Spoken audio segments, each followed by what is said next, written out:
हम सब जानते हैं कि इंसान बिना ऑक्सीजन के जिंदा नहीं रह सकता, लेकिन क्या आपने कभी सोचा है कि यही ऑक्सीजन अगर ज्यादा मात्रा में मिल जाए तो ये हमारी मौत की वजह भी बन सकती है? जी हाँ, इसे कहते हैं ऑक्सीजन टॉक्सिसिटी, यानी जब ऑक्सीजन दवा से ज्यादा जहर बन जाए। तो आखिर ऑक्सीजन टॉक्सिसिटी होती क्या है?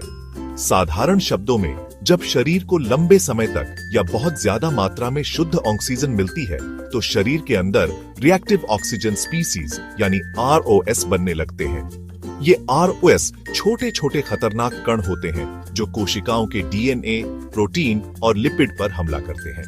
नतीजा, कोशिकाएं टूटने लगती हैं, सूजन बढ़ जाती है और ऑर्गन्स सही से काम करना बंद कर सकते हैं। यानी ऑक्सीजन जो हमें जिंदा रखती है वही हमें धीरे धीरे नुकसान पहुंचाने लगती है।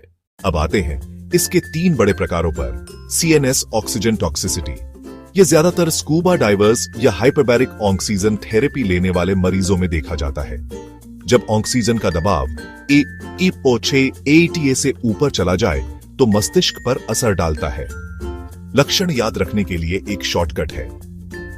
वेंटेड V सब विजन चेंजेस, दृष्टि धुंधली होना, टनल विजन EV ईयर्स, कानों में घंटी बजना, एंडा नोजिया उल्टी जैसा लगना, टी ट्विचिंग चेहरे या मांसपेशियों में झटके, आई इरिटेबिलिटी चिड़चिड़ापन, बेचैनी, डिजीनेस, सीजर्स, चक्कर। दौरे पड़ना दौरे सबसे खतरनाक स्थिति होती है और पानी के अंदर डाइवर के लिए ये जानलेवा साबित हो सकता है। पल्मोनरी ऑक्सीजन टॉक्सिसिटी, ये तब होता है जब लंबे समय तक 48 घंटे या ज्यादा उच्च मात्रा में ऑक्सीजन दी जाए। फेफड़ों पर असर डालता है, गले और छाती में जलन, खांसी और सांस लेने में तकलीफ। लंबे समय में फेफड़ों में फाइब्रोसिस यानी परमानेंट डैमेज। ICU में जिन मरीजों को वेंटिलेटर पर ऑक्सीजन दी जाती है उनमें इसका खतरा रहता है।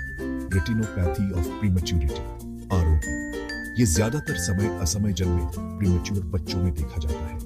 जब उन्हें इंक्यूबेटर में हाई ऑक्सीजन दी जाती है तो रेटिना की ब्लड वेसल्स असामान्य रूप से बढ़ जाती है। इससे रेटिना डिटैच हो सकती है और बच्चा अंधा भी हो सकता है। अब सवाल ये है कि शरीर को नुकसान आखिर होता कैसे है?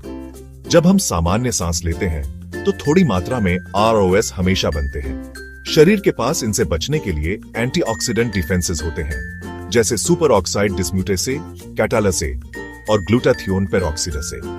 लेकिन जब ऑक्सीजन बहुत ज्यादा हो जाती है तो ROS प्रोडक्शन इतना बढ़ जाता है कि ये प्राकृतिक डिफेंस सिस्टम फेल हो जाता है। DNA टूटने लगता है, प्रोटीन्स खराब हो जाते हैं, लिपिड मेम्ब्रेन्स डैमेज हो जाते हैं और फिर सेल डेथ, इन्फ्लेमेशन और ऑर्गन फेलियर शुरू हो जाता है। ऑक्सीजन टॉक्सिसिटी कितनी जल्दी होगी